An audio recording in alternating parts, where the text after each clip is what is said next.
Ce soir-là, à Paris, tout le gratin de la mode s'était donné rendez-vous. Excellente soirée. Chasseurs de tendances, rédactrices de mode, stylistes, tout ce beau monde était venu admirer les dernières œuvres d'un célèbre couturier, Monsieur Karl Lagerfeld.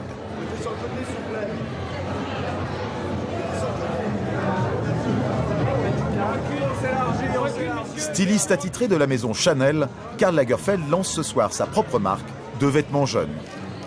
La pièce maîtresse de sa collection, un vêtement a priori ordinaire, le jean.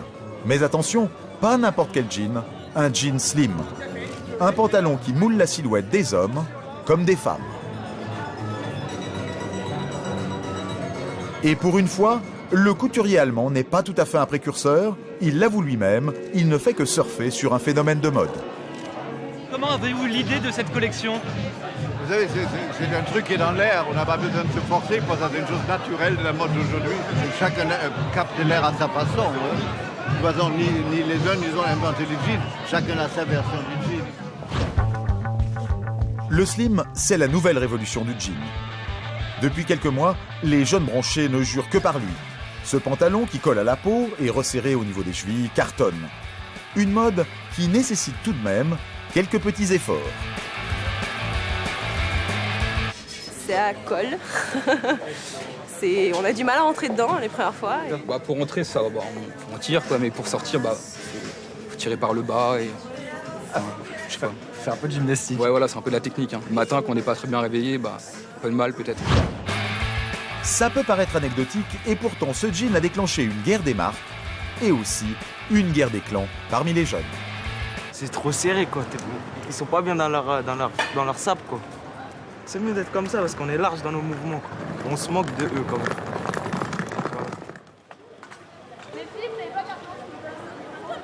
Nous voici dans les quartiers chics de Paris. À l'heure de la sortie des classes, c'est ici qu'on trouve la plus grosse concentration de jeans slim au mètre carré.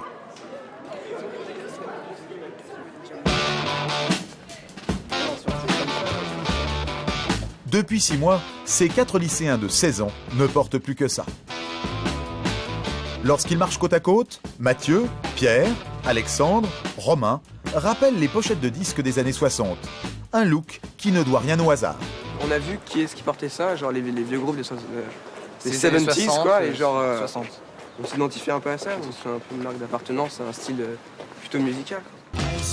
Car le pantalon étroit, ce n'est pas vraiment nouveau. Dans les années 60, il s'appelait Cigarette. C'était la marque de fabrique de groupes de rock, comme les Rolling Stones. 20 ans plus tard, c'est le mouvement punk qui le ressuscite, comme ici le groupe new-yorkais chevelu, les Ramones.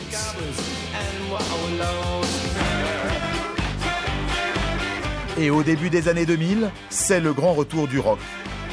Le jean serré est à nouveau repris par les Franz Ferdinand, par Pete Doherty, le fiancé de Kate Moss, ou encore par les Klaxons, le dernier phénomène de la scène rock anglaise.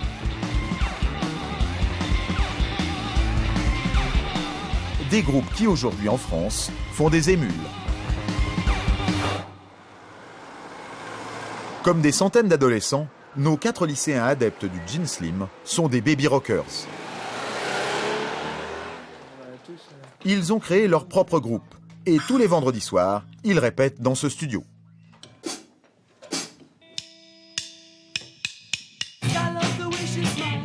Le style vestimentaire est très soigné. Pour ce qui est de la musique, il y a encore un peu de travail.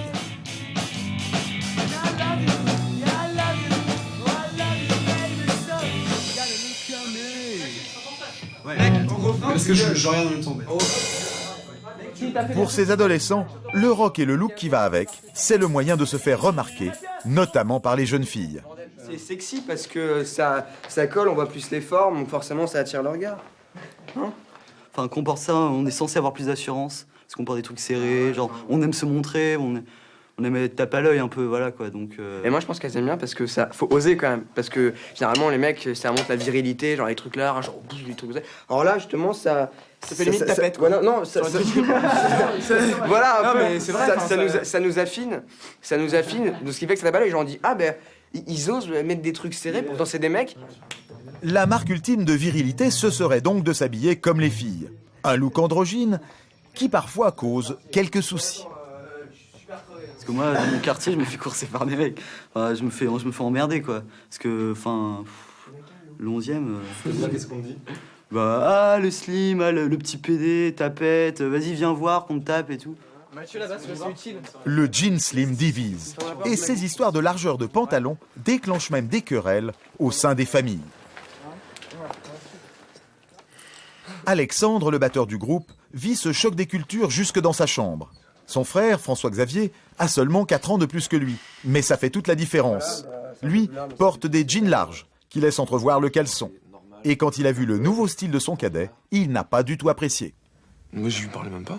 J'avais qu'une envie, c'était le frapper, très sincèrement. Je comprenais pas, d'ailleurs... Il comprenait pas un peu l'état d'esprit qu'on avait pour mettre ça, quoi, parce qu'il était pas dans le même trip, entre guillemets. Non, mais même, je sais pas, les seules personnes que j'ai jamais vu mettre ces trucs-là, j'avais qu'une envie, et je crois encore maintenant, c'est leur faire mal. Donc, mais dit comme ça, c'est aussi ridicule, mais c'est que...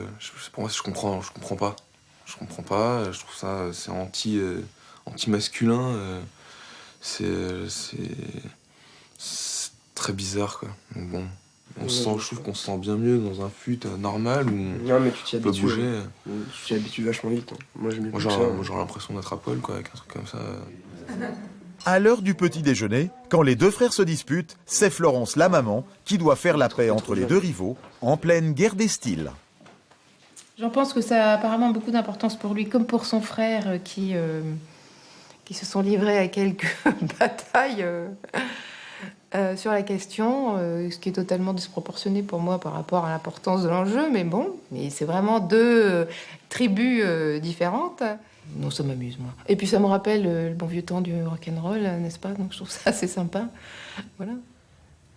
Au-delà de ces querelles, une autre bataille se joue autour du jean slim, une guerre des marques. Levi's et Wrangler, les grands noms, avaient déjà été bousculés au début des années 2000, notamment par l'italien Diesel et ses jeans rapiécés vendus plus de 150 €. Aujourd'hui, c'est un Suédois inconnu, Orian Andersson, 35 ans, qui occupe le devant de la scène. Sa marque, Cheap Monday, a misé sur la mode du slim avant tout le monde. Ces jeans, vendus 50 € seulement, s'arrachent. 130 000 paires écoulées en 3 mois, rien qu'en France. Et la griffe s'est fait connaître sans aucune campagne de pub. Voilà comment ça se passe.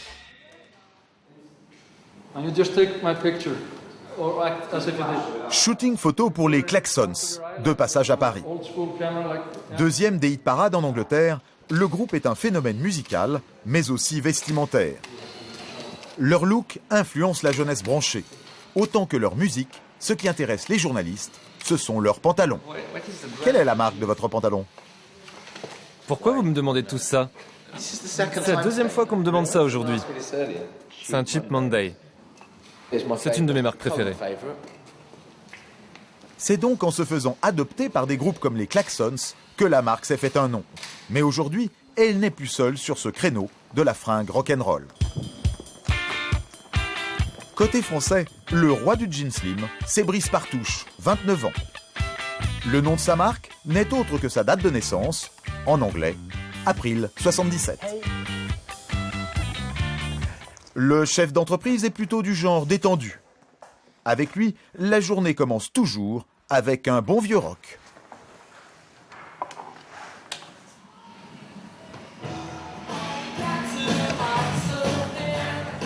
À l'origine, étudiant à Grenoble, Brice était aussi batteur dans un groupe de rock, les Rodéo Massacre. Il a commencé à faire ses propres pantalons serrés pour lui et ses amis musiciens. Au début, les pantalons slim, en fait, on se les faisait nous-mêmes, quoi. C'est vrai qu'on prenait nos Levi's ou n'importe quoi. Et vu que j'avais des machines à coudre au boulot de mon père, je prenais les jeans de mes copains et puis on se les resserrait. Enfin, je leur resserrais parce que j'étais le seul à savoir à peu près utiliser une machine à coudre. On faisait comme ça. En fait, voilà, tu prends une règle Et tu traces un trait jusque là, droit. T'enlèves facilement 2 cm, ça fait 4 cm en tout. Et avec la machine à coudre, tu passes là. Et là, après un coup de ciseau, tu t'en fous du surfilage, tu laisses comme ça. Et puis ça tient le temps que ça tient, quoi. Très vite, Brice se prend au jeu. Il y a 5 ans, il crée sa marque et démarche les boutiques. Au début, sans succès. J'avais seulement une vingtaine de points de vente. Et parmi ces 20 points de vente, il n'y en avait qu'un seul qui marchait. Il n'y en a qu'un seul qui ne m'a pas renvoyé la marchandise. Parce que les autres, c'est quoi ces pantalons? Ils sont trop serrés, c'est mal coupé, voilà. Pas d'autre chose, ouais. Brice peut dire merci au retour du rock. En 2 ans, il a multiplié ses ventes par 10. Pour se faire connaître, il applique la même méthode que Cheap Monday, habiller les groupes à la mode. De retour de leur séance photo, revoilà les Klaxons. Brice a réussi à les faire venir dans son showroom pour leur offrir des pantalons gratuits. Les jeunes musiciens n'ont qu'une demi-heure à lui consacrer, alors Brice n'hésite pas à faire lui-même l'article. J'aime bien le pull qui est là-bas. Demain, on va avoir beaucoup plus de choix pour les hommes. Là, on a surtout la collection femmes. Ça te va super bien. Le problème, c'est que celui-là, il est pour les femmes. Mais on doit avoir le même pour les garçons. Je vais te montrer. Si tu veux, tu peux essayer le rouge. Tu aimes? Ben, sinon, il y a le tout noir. Quel est le pantalon qui vous plaît le plus? Pardon? Oh, ils sont tous très bien. Je pense que c'est celui-là que je préfère. L'affaire n'a pas traîné. Les Klaxons repartent avec plusieurs vestes et une dizaine de pantalons. Le slim a réussi son comeback, mais déjà certains cabinets de tendance prédisent le retour d'un jean plus évasé dès cet été.